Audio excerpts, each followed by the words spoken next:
Hello guys. तो आज हम पढ़ने वाले हैं हमारा थर्ड चैप्टर जो है टू स्टोरीज अबाउट फ्लाइंग। तो अब हम बेसिकली एक बार पूरा चैप्टर अच्छे से रीड करेंगे। हम लाइन बाय लाइन समझेंगे कि क्या चैप्टर में ऑथर हमसे कहना चाह रहे हैं, लाइंस का क्या इंटरप्रिटेशन है, डिफ़िकल्ट वर्ड्स का मीनिंग क्या है। तो लेट्स गेट स्टार्टेड। तो part 1 is his first flight. The young seagull was alone on his ledge. His two brothers and his sister had already flown away the day before. He had been afraid to fly with them. Somehow, when he had taken a little run forward to the brink of the ledge and attempted to flap his wings, he became afraid. The great expanse of the sea stretched down beneath, and it was such a long way down, miles down. He felt certain that his wings would never support him. So he bent his head and ran away back to the little hole under the ledge where he slept at night. Even when each of his brothers and his little sister, whose wings were far shorter than his own, ran to the brink, flapped their wings, and flew away, he failed to muster up the courage to take that plunge, which appeared to him so desperate. His father and mother had come around, calling to him shrilly, upbraiding him, threatening to let him starve on his ledge unless he flew away. But for the life of him, he could not move. तो इससे एक basic just आपको समझ रहा होगा कि एक bird है, उसका पूरा फैमिली उड़ रहा है, बट उसमें वो हिम्मत इकट्ठा नहीं कर पा रहा है कि वो उड़ पाए, उसे डर लग रहा है बेसिकली। तो ये यंग सीगल है, ये बच्चा है, ये अभी उड़ना इसे आता नहीं है। ये इसका पहली बार होगा जब ये पानी के ऊपर, समुद्र के ऊपर उड़ेगा। तो उसके 2 भाई हैं और एक बहन है, 2 ब्रदर्स एंड सिस्टर। और ये उड़ गए थे एक दिन पहले ही। तो अब एक दिन हो चुका है और अब तक ये उड़ नहीं पाया है, ये वो हिम्मत बटोर नहीं पाया है कि हाँ मैं ये कर सकता हूँ। उसे डर लग रहा था। उसे जितनी बार वो एक छोटा सा रन लेता था तो सोचता था मैं भागूंगा और फिर पंख खोलूंगा तो मैं उड़ पाऊंगा। पर वो जब थोड़ा सा भागता था और वो एंड पर पहुंचता था, उस लेज के या उस ज़मीन के पीस के एंड पर, या लेज मतलब एक छोटा नैरो, आप एक मान लीजिए कोई एक पीस ऑफ लैंड है, उससे एक छोटा सा नैरो सा एक हॉरिजॉन्टल स्ट्रिप ऑफ लैंड बाहर आ रहा है। एक लेज मतलब जैसे यहाँ पर मीनिंग लिखा है, narrow horizontal shelf projecting from a wall और अ क्लिफ। तो वो उस पर थोड़ा सा भागता था तो उसे डर लगने लगता था जब तक वो एंड तक पहुँचता था, ब्रिंक ऑफ द लेज यानी लेज के एंड पर। एंड उसे डर लगता था उसके विंग्स फ्लैप करने से, उसके विंग्स हिलाने से। तो the great expanse of the sea, expanse यानी द ग्रेट डेप्थ या द ग्रेट, जो उसे इतना बड़ा समुद्र दिख रहा था होराइजन, उससे बस समुद्र ही दिख रहा था। स्ट्रेच डाउन बीनीथ मतलब बहुत गहरा भी था और काफ़ी वाइड स्प्रेड भी था। तो वो सब देख के सोच कर डर लग रहा था। उसे यही लग रहा था, ही फेल्ट सर्टेन मतलब उसे पक्का था कि his wings would never support him, उसके जो पंख है वो कभी उसका साथ निभा ही नहीं पाएंगे। और बात ऐसी थी कि उसकी जो बहन थी वो उससे भी छोटी थी और उसके पंख जो हमारा सीगल है जिसकी हम बात कर रहे हैं, उसके पंख से भी छोटे थे, बट वो फिर भी उड़ पा रही थी, पर वो हिम्मत नहीं बटोर पा रहा था। तो जब भी उसके भाई बहन उड़ने जाते, वो चला जाता उस होल में जहाँ वो लोग रात को सोया करते। वो एक लेज जो था उसमें एक छोटा होल था जिसमें ये लोग रात को जाकर सोया करते थे और दिन में ये उड़ान भर के अपना खाना ढूंढते थे, या जो भी बर्ड्स हैं तो नेचुरली उनका रिक्रिएशन या जो भी रिक्वायरमेंट ऑफ द आर भी उड़ना ही होता है। तो रात को पर ये सोते उस होल में थे, तो ये होल में जाके ही छुप जाता था, वहीं पर रहता था, इसे उड़ने से डर लगता था। और he fail to muster up the courage मतलब वो हिम्मत नहीं बटोर पाया टू टेक दैट प्लंज मतलब to take that leap, to take that first step, which appear to him so desperate, उसे डेस्परेशन था, उसे वो करना था, बट उसे डर भी बहुत लग रहा था. His father and mother had come around calling to him shrilly. Shrilly यानी बहुत हाई पिच वॉइस में उसे बुला रहे थे. अब ब्रीडिंग हिम यानी उसे डांट रहे थे कि उड़ो तुम ये क्या कर रहे हो, तुम उड़ क्यों नहीं पा रहे हो, देखो तुम्हारे भाई बहन उड़ रहे हैं वगैरह, मतलब उसे डांट रहे थे. थ्रेटनिंग हिम मतलब उसे डरा धमका रहे थे कि हम तुम्हें स्टार्व यानी हम तुम्हें भूखा छोड़ेंगे, हम तुम्हें खाना नहीं देंगे अगर तुम यहाँ से उड़े नहीं. But for the life of him मतलब वो चाह कर भी उड़ नहीं पा रहा था, इतना डरा हुआ था. तो आगे पढ़ते हैं. That was 24 hours ago. Since then, nobody had come near him. The day before, all day long, he had watched his parents flying about with his brothers and sister, perfecting them in the art of flight, teaching them how to skim the waves and how to dive for fish. He had in fact seen his older brother catch his first herring and devour it. Standing on a rock while his parents circled around, raising a proud cackle. And all the morning, the whole family had walked about on the big plateau, midway down the opposite cliff, taunting him with his cowardice. The sun was now ascending the sky, blazing on his ledge that faced the south. He felt the heat because he had not eaten since the previous nightfall. तो 24 घंटे पहले मतलब 24 घंटे बीत चुके थे, कोई उसके पास गया ही नहीं. उसके परिवार में से एक भी सदस्य उसके पास गया ही नहीं.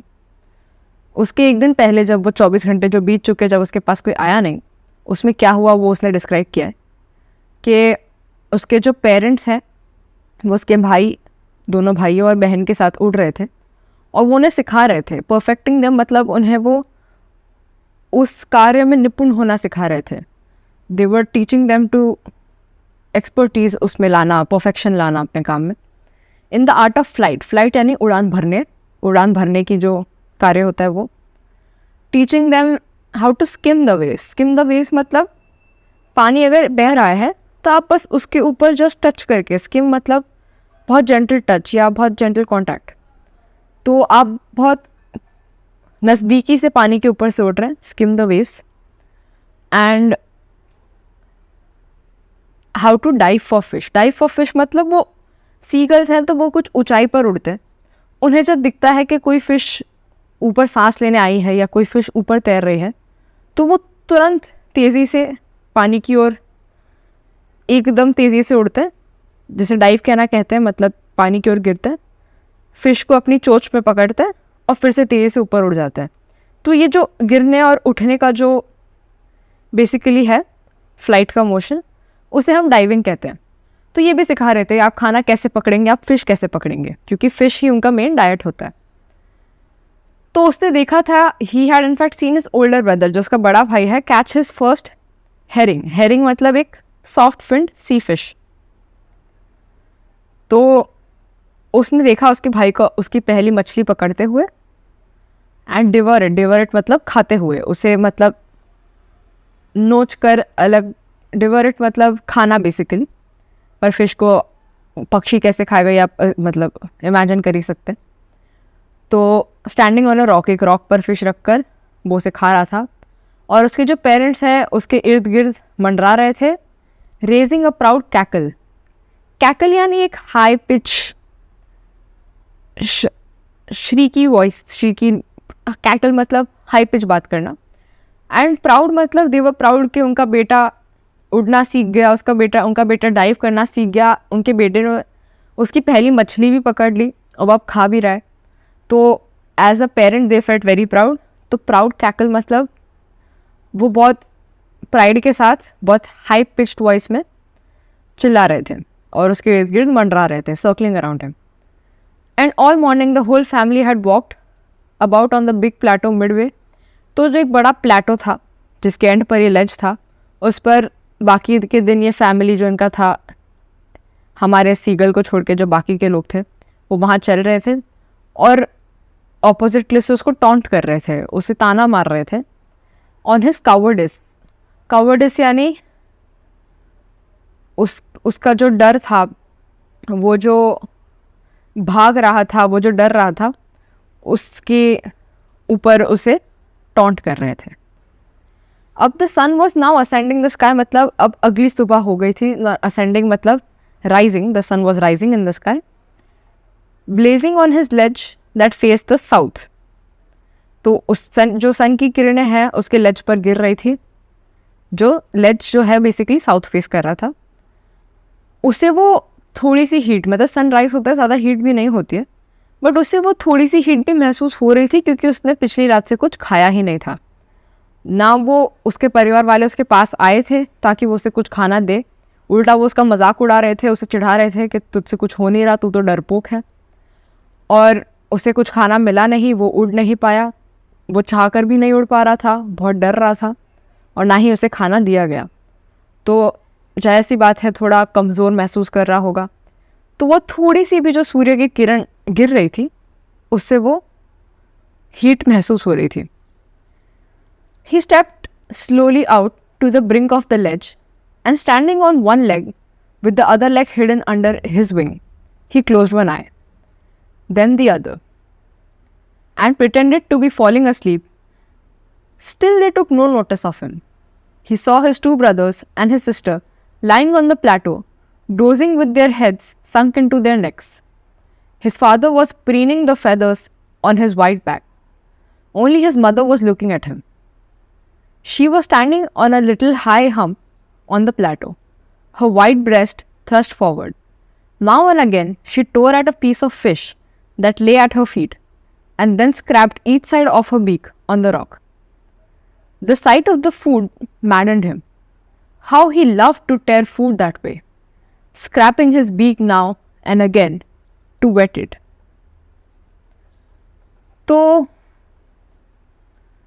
अब धीरे से, अब वो उठ गया था, सन भी स्काई में आ गया था, तो अब धीरे से वो लेज के ब्रिंक यानी लेज के एंड पर गया, जहाँ पर वो एक पैर पर खड़ा था और दूसरा पैर उसने उसके विंग के अंदर छुपा लिया था. वो ऐसा प्रिटेंड कर रहा था जैसे वो सो रहा हो, और उसने एक आंख बंद कर ली ताकि बाकी लोगों को लगे कि वो सो रहा है.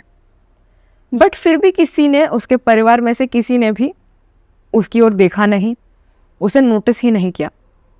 उसने देखा उसके दोनों भाई और बहन वहाँ प्लेटो पर लेटे हुए हैं, सो रहे हैं, और उसके जो पापा हैं वो he was preening his feathers on his white back. White back यानी उनकी पीठ वाइट कलर की थी. प्रीनिंग यानी वो अपने फेदर्स को निहार रहे थे, उन्हें मेंटेन कर रहे थे. बेसिकली वो, आपने देखा होगा ऐसे ऐसे बर्ड्स अपने अपने फेदर्स क्लीन करते हैं, वो उसे अपने आप को भी ब्यूटीफुल बनाने के लिए, जो भी, he was basically maintaining it. और उसकी जो माँ है बस वही उसे देख रही थी. वो एक थोड़ा सा एक हम्प यानी एक थोड़ा सा एक छोटा रॉक की वजह से एक बम्प टाइप्स था प्लेटो में, उसके ऊपर खड़ी थी, और उनका जो अंडरनीथ है वाइट ब्रेस्ट थ्रस्ट फॉरवर्ड, वो वाइट कलर का था, और वो एक पीस ऑफ फिश खा रही थी जो उनके पैर के यहाँ पड़ा हुआ था. वो थोड़ा सा फिश का पीस तोड़ रही थी, और उसका उनका बीक जो है जिससे वो तोड़ रही थी अपनी चोट से, वो रॉक के अगेंस्ट क्लीन कर रही थी जिस पर वो खड़ी थी.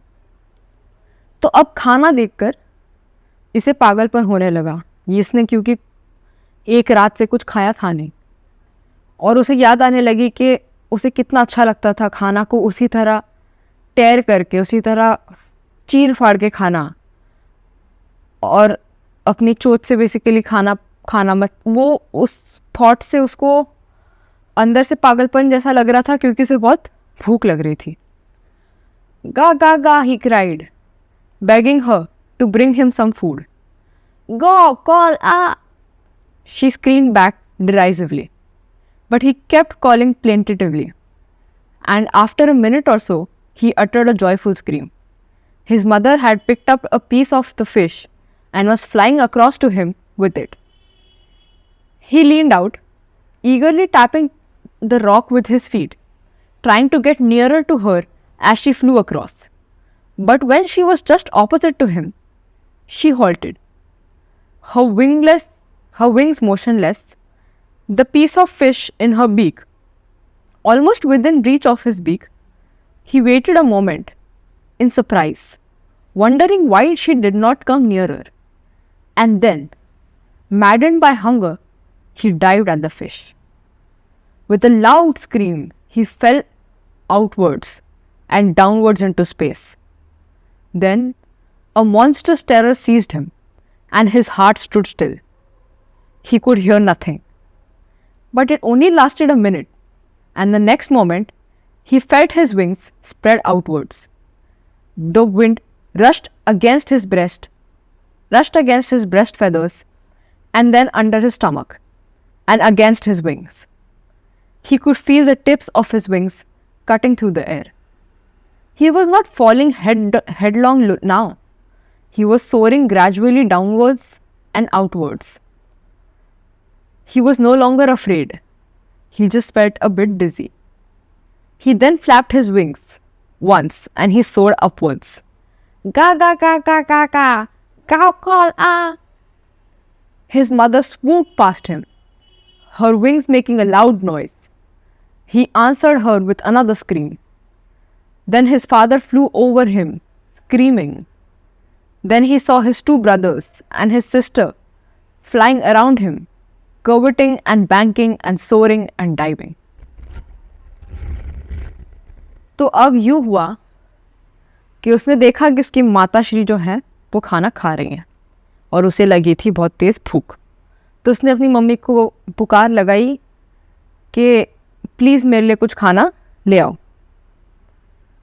पर उसकी मम्मी ने उस पर चिल्ला दिया डिराइसिवली, मतलब कि तुम मूर्ख है क्या, मैं तेरे लिए खाना नहीं लाऊंगी, मैं तेरे लिए खाना लाऊंगी, showing that he is stupid.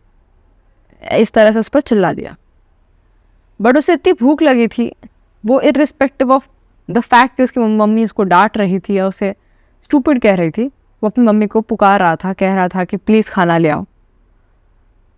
वो उस सेम टोन में ही प्लेंटेटिवली वो खाना मांगता रहा मम्मी से. एंड 1 मिनट या कुछ के बाद वो एक खुशी से उसकी एक चीख निकली, क्योंकि तभी उसकी मम्मी ने वो जो पीस ऑफ फिश वो खा रही थी, उन्होंने वो अपनी चोंच में उठाई और उसकी तरफ उड़ने लगी. तो उसे लगा वाह, माँ मेरे लिए खाना ला रही है. तो वो भी अपना चोंच आगे करके यूँ ईगरली खड़ा था, tapping the rock with his feet, wait कर रहा था कि इसकी माँ कब पहुँचेगी. बट जैसे ही उसकी मम्मी उसके सामने आई, वो रुक गई. उनके चोंच में फिश तो थी, पर वो उसके रीच में नहीं थी. मतलब वो उसकी मम्मी उसको सीधा उसके हाथों में उन्होंने वो फिश का पीस नहीं दिया. वो थोड़ी सी दूरी पर खड़ी थी. अब वो थोड़ा अचंभित था कि माँ ऐसा कर क्यों रही है. तो वो थोड़ा रुका कि ये और पास क्यों नहीं आ रही है. पर अचानक उसे इतनी भूख लगने लगी, उसे कुछ समझ में नहीं आया. तो वो उस पीस ऑफ फिश की तरफ बिना कुछ सोचे कूद गया. तो अब जब वो अचानक से कूदा तो उसने चिल्लाया. क्यों? क्योंकि उसे रियलाइज़ हुआ कि अब उसके पैर के नीचे वो जो लेज था, जो ज़मीन थी, वो अब नहीं है. वो बस नीचे स्पेस में बस नीचे गिरे जा रहा है. अब एज अ नेचुरल रिफ्लेक्स आप कहेंगे या जो भी कहेंगे, पक्षी है तो नेचुरल रिफ्लेक्स में अपने पंख फैलाएगा. तो उसने अपने पंख फैलाए और फिर उसे जो ब्रीज है, जो हवा है, वो उसे फील होने लगी under his stomach, under his breast, मतलब उसके अंडरनीथ पे उसे हवा फील होने लगी. और फिर उसे थोड़ा अच्छा लगने लगा, थोड़ा सा उसे कॉन्फिडेंट लगने लगा. उसको वो हवा महसूस हो रही थी. एंड देन उसने विंग्स फ्लैप करना शुरू किया. उसने जब पंख मारने शुरू किए, वो अब ऊपर उड़ने लगा और वो बहुत खुश हुआ. उसे डर नहीं लग रहा था और बस इतना था कि उसे थोड़ा सा डिजी, यानी उसे थोड़ा सा चक्कर आ रहे थे. क्यों? क्योंकि उसने खाया नहीं था. और खुशी के मारे वो अपनी माँ की ओर चिल्ला रहा था कि माँ देखो मैं उड़ रहा हूँ. और उसकी माँ उसके इर्द गिर्द खुशी से चीखते हुए मंडरा रही थी. और ये सारी आवाज़ों में फिर उसके पापा की आवाज़ जुड़ गई जब वो उड़ के उसके पास आए. He was also proud of him. और फिर उसने देखा कि उसके दोनों भाई और उसकी बहन उसकी तरफ उड़ रहे हैं। कर्वेटिंग मतलब लीपिंग लाइक अ हॉर्स, मतलब ऐसे गैलपिंग वाला जो होता है ऐसा मोशन। तो वो अलग अलग तरह के स्टंट्स करते हुए खुशी में आ रहे हैं। बैंकिंग, सोरिंग मतलब ऊपर की तरफ उड़ना, डाइविंग मतलब नीचे की तरफ उड़ना। और उसके आगे बढ़ते हैं। Then he completely forgot that he had not always been able to fly, and commended himself to dive and soar and curve, shrieking shrilly. He was near the sea now, flying straight over it, facing straight out over the ocean. He saw a vast green sea beneath him, with little ridges moving over it, and he turned his beak sideways and cawed amusedly. His parents and his brothers and sister had landed on his green flooring ahead of him. They were beckoning to him, calling shrilly. He dropped his legs to stand on the green sea. His legs sank into it. He screamed with fright and attempted to rise again, flapping his wings. But he was tired and weak with hunger, and he could not rise. Exhausted by the strange exercise, his feet sank into the green sea, and then his belly touched it, and he sank no further. He was floating on it, and around him, his family was screaming, praising him, and their beaks were offering him scraps of dogfish. He had made his first flight. तो ये and काफ़ी interesting है। तो अब जब ये उड़ चुका था और इसके पेरेंट्स, इसके भाई बहन सब बहुत प्राउड थे उसके इस अकम्पलिशमेंट को लेकर, वो कम्प्लीटली भूल गया था कि एक समय था कुछ क्षणों पहले जब वो उड़ नहीं पा रहा था, वो उड़ने से इतना डर रहा था, और अब वो सोर मतलब ऊपर की तरफ उड़ रहा था, कर्व यानी दाएं बाएं उड़ रहा था, हर तरह के स्टंट्स कर रहा था, और श्रीकिंग श्रिडली यानी बहुत हाई पिच्ड आवाज़ में चिल्ला रहा था। उसे अच्छा लग रहा था, he was proud of what he was doing. और अब वो सी के पास था और he saw the vast green sea beneath him, मतलब उसके नीचे, और उसने ही सॉ साइडवेज, तो उसने बाजू में देखा तो उसके पेरेंट्स, दोनों भाई और बहन, वो समुद्र पर लैंड कर चुके थे। वो वहाँ पर जाके बैठे थे और उसे बेकनिंग टू हिम मतलब उसे बुला रहे थे, कॉलिंग श्रिली, एक हाई पिच्ड आवाज़ में उसे बुला रहे थे कि आओ तुम भी आ जाओ हमारे साथ यहाँ बैठो। तो वो अपने पैरों से पानी पर लैंड करने की कोशिश करा। अब जायज़ सी बात है, आपको पता है आप पैरों से पानी पर तो लैंड नहीं कर पाएंगे। तो जैसे ही उसने उस पर पैर रखे, उसके पैर के साथ वो डूबने लगा पानी में, और वो घबरा गया कि ये कैसे हो गया, मैं डूब रहा हूँ। और डर के मारे वो पंख फड़फड़ाने लगा, चिल्लाने लगा। बट उसे रियलाइज वो बहुत थक गया था, भूखा था, वो उसमें बिल्कुल जान नहीं थी कि वो और पंख मारकर उड़ पाए। तो उसके पंख उसे उड़ा नहीं पाए, और धीरे धीरे वीक विथ हंगर, एग्जॉस्टेड मतलब बहुत टायर्ड था, his feet sank into the green sea, उसके पैर डूबते गए पानी में। और जैसे ही उसका बेली यानी उसका जो अंडर साइड है, उसका जो पेट है, इट टच द सी, वो और नहीं डूबा, वो वहीं पर रह गया। यानी उसके पैर पानी के अंदर थे, बट उसका lower side was the only surface touching the water.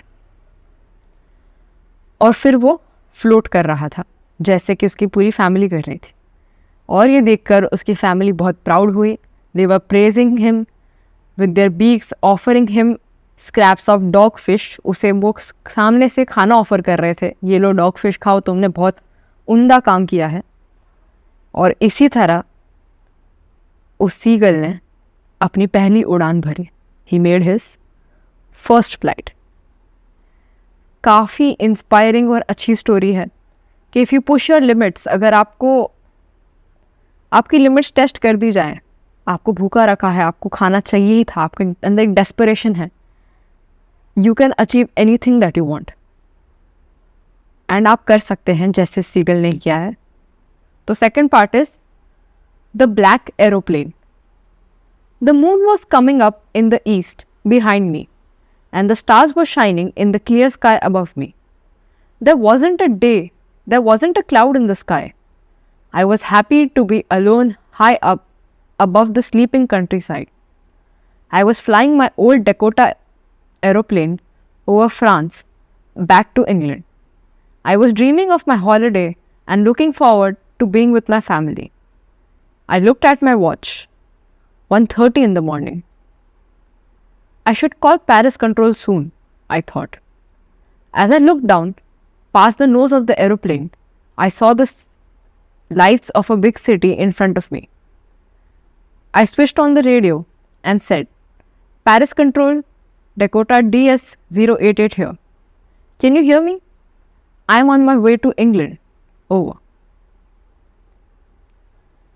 तो मून है, जो चांद है वो उनके ईस्ट में था, उनके पीछे, तो ईस्ट उनके पीछे था बेसिकली, और तारे उन्हें दिख रहे थे, क्लियर स्काई, काफ़ी साफ था आसमान, बादल बिल्कुल भी नहीं थे. अब ये एरोप्लेन है जिसे वो उड़ा रहे थे एक कंट्री साइड के ऊपर, स्लीपिंग कंट्री साइड, यानी रात का समय था. उनकी जो एरोप्लेन है, ओल्ड डेकोटा, मतलब डेकोटा उनके एरोप्लेन का बेसिकली नाम है, उसे वो उड़ा रहे थे, फ्रांस से इंग्लैंड वापस ला रहे थे बेसिकली. और वापस आते आते वो प्लेन चलाते चलाते सोच रहे थे उनके फैमिली के बारे में, उनकी छुट्टियाँ, उनके हॉलीडे के बारे में, कैसे वो उनके साथ टाइम स्पेंड करेंगे. He was looking forward to it. और उन्होंने अपने घड़ी में समय देखा, रात के 1:30 बज रहे थे.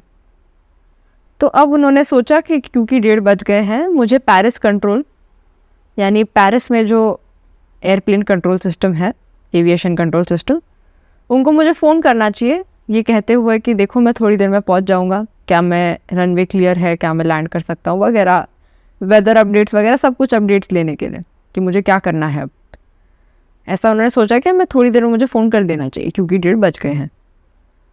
अब उन्होंने नीचे देखा तो उन्हें बहुत सारे लाइट्स दिखे, तो उन्हें लगा हाँ ठीक है, पेरिस नज़दीक है, लाइट्स दिख रहे हैं काफ़ी सारे शहर के.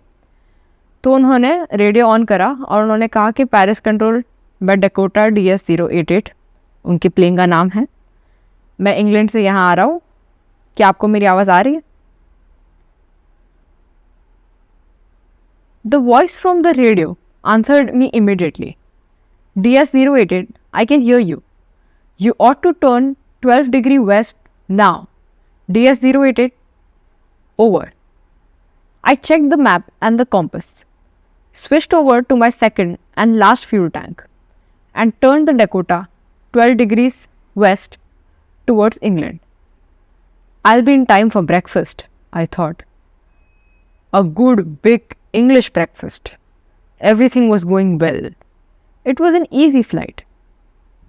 Paris was about 150 kilometers behind me when I saw the clouds. Storm clouds. They were huge. They looked like black mountains standing in front of me across the sky. I knew I could not fly up and over them. I did not have enough fuel to fly around them to the north or south. I ought to go back to Paris, I thought. But I wanted to get home. I wanted that breakfast. I'll take the risk, I thought, and flew that old Dakota straight into the storm. तो वो जो radio था उससे वापस आवाज़ आई कि DS-088 मैं आपको सुन सकती हूँ, पर आपको इसी वक्त अभी के अभी 12 डिग्री वेस्ट पश्चिम की ओर घूमना होगा. तो उन्होंने अपना कंपास देखा, मैप देखा, उन्होंने वो 12 डिग्रीज नापा और वो 12 डिग्रीज वेस्ट मुड़ गए इंग्लैंड की तरफ. अब वो मन में सोच रहे थे कि अब मैं आई बी इन टाइम, मतलब मैं समय से पहुंच जाऊंगा ब्रेकफास्ट के लिए, मुझे एक लैविश, एक बहुत शानदार ब्रेकफास्ट खाने मिलेगा, इंग्लिश ब्रेकफास्ट. उन्हें लग रहा था सब तो बढ़िया चल रहा है, बहुत इजी फ्लाइट है, क्लियर स्काई था, बिल्कुल कोई दिक्कत नहीं थी उनको. पेरिस यहाँ से 150 किलोमीटर पीछे छोड़ आया हूँ मैं.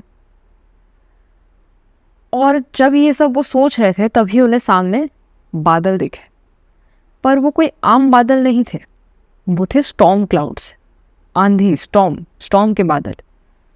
और दे वर ह्यूज, बहुत बड़े थे, और वो इतने बड़े थे, काले थे क्योंकि वो स्टॉर्म क्लाउड्स थे। वो उन्हें ब्लैक माउंटेन्स जैसे लग रहे थे जो उनके सामने खड़े थे। अब उन्हें पता था कि वो अगर माउंटेन्स है, बहुत सारे बादल हैं, वो उनके ऊपर से तो उड़ के नहीं जा सकते क्योंकि उतना उनके पास फ्यूल नहीं था, उतना उनके पास तेल नहीं था फ्लाइट में, और ना ही वो उनके अराउंड नॉर्थ साउथ कुछ भी करके उनको डॉज करके कहीं से जा पाते। उनके पास उतना फ्यूल था ही नहीं। तो उन्होंने मन में सोचा अब मुझे फिर से पेरिस जाना होगा जहाँ सब वो निकले थे। पर उनके मन में ये ख्याल आया कि मुझे तो घर जाना है, मुझे वो ब्रेकफास्ट खाना है, मुझे अपने परिवार से मिलना है और अपने हॉलीडेज, अपनी छुट्टियाँ उनके साथ खुशी से गुजारनी है। तो this thought took over him, मतलब ये थॉट को उन्होंने फाइनल कर दिया कि हाँ मुझे बस ब्रेकफास्ट करना है, मुझे घर जाना है, बात ख़त्म। तो उन्होंने सोचा अब मैं रिस्क लूँगा, और उन्होंने अपनी प्लेन जो है सीधा वो स्टॉर्म के अंदर उड़ा दी। Inside the clouds, everything was suddenly black. It was impossible to see anything outside the aeroplane. The old aeroplane jumped and twisted in the air. I looked at the compass. I couldn't believe my eyes. The compass was turning round and round and round.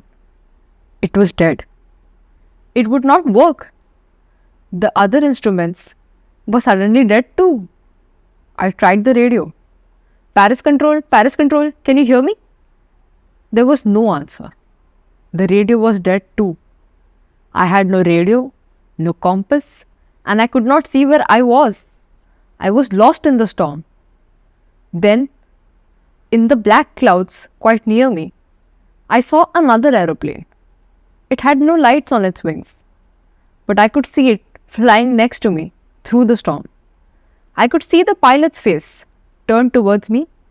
I was very glad to see another person. He lifted one hand and waved. Follow me, he was saying, follow me. He knows that I am lost. I thought, he's trying to help me. तो अब ऐसा हुआ कि अब जब वो बादलों के अंदर घुस तो गए तो सब कुछ काला नज़र आने लगा। वो बादलों में घिर गए, काले बादलों में, उन्हें कुछ आसपास दिख नहीं रहा था। तो उनका जो टर्ब्यूलेंस होता है प्लेन में, प्लेन बहुत स्ट्रॉन्ग था क्योंकि हवाएं चल रही थी, घने बादल थे, तो उनका प्लेन हिलने लगा, बहुत यहाँ बहुत रैंडम मूवमेंट्स करने लगा, जम्प्ड एंड ट्विस्टेड। तो उन्होंने कंपास की ओर देखा ताकि उन्हें पता चले वो किस डायरेक्शन में जा रहे हैं। एटलीस्ट अब वो उन्होंने इंग्लैंड लैंड करने का सोचा था, तो क्या वो इंग्लैंड की तरफ एक्चुअली जा रहे हैं या क्या उस जंप्स एंड ट्विस्ट में उनकी प्लेन ने दिशा बदल दी। बट उन्हें विश्वास नहीं हुआ जब उन्होंने कंपास की ओर देखा कि वो कंपास का क्या हाल था। कंपास चलना बंद हो चुका था, वो बस गोल गोल घूमे जा रहा था। अब अचानक उनके आसपास जो कंट्रोल पैनल में इंस्ट्रूमेंट्स थे, सारे इंस्ट्रूमेंट्स चलने बंद हो गए। उन्होंने सोचा चलो रेडियो ट्राई करता हूँ, let me ask Paris control के, उनको मेरी आवाज़ आ रही है क्या, वो मेरी मदद कर सकते हैं। पर वहाँ से भी कोई उत्तर आया नहीं, जिससे उन्हें ये समझ गया कि वो रेडियो भी अब काम नहीं कर रहा है। सब इस आंधी में वो अकेले घूम गए। He was lost. फिर जो उनके पास में जो काला बादल था उसमें उनको एक दूसरा एरोप्लेन दिखाई दिया, पर इस एरोप्लेन के ऊपर जो विंग्स होते हैं, जो एरोप्लेन के पर होते हैं, उस पर लाइट्स नहीं थे, बट उसे वो एरोप्लेन दिख रहा था। उसे दिखा कि जो दूसरे एरोप्लेन में जो पायलट था, जो एरोप्लेन चला रहा था, वो उनकी तरफ मुड़ा, और उन्हें वो देखकर बहुत अच्छा लगा कि इस आंधी में, इस लॉस से सिचुएशन में मेरे साथ एक और इंसान मौजूद है। और उस दूसरे पायलट ने एक हाथ उठाया और उनकी ओर वेव किया कि ये देखो इधर इधर, और वो उन्हें बुला रहे थे कि फॉलो मी फॉलो मी। तो उन्हें मन में अच्छा लगा कि उसे पता है मैं घूम गया हूँ, he knows I am lost, वो मेरी मदद करने की कोशिश कर रहा है। ये उम्मीद उन्हें काफ़ी अच्छी लगी, उन्हें उनके अंदर एक positivity lie. He turned his aeroplane slowly to the north in front of my Dakota.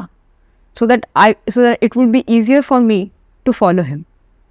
I was very happy to go behind the strange aeroplane like an obedient child. After half an hour, the strange black aeroplane was still there in front of me in the clouds. Now, there was only enough fuel in the old Dakota's last tank to fly for 5 or 10 minutes more.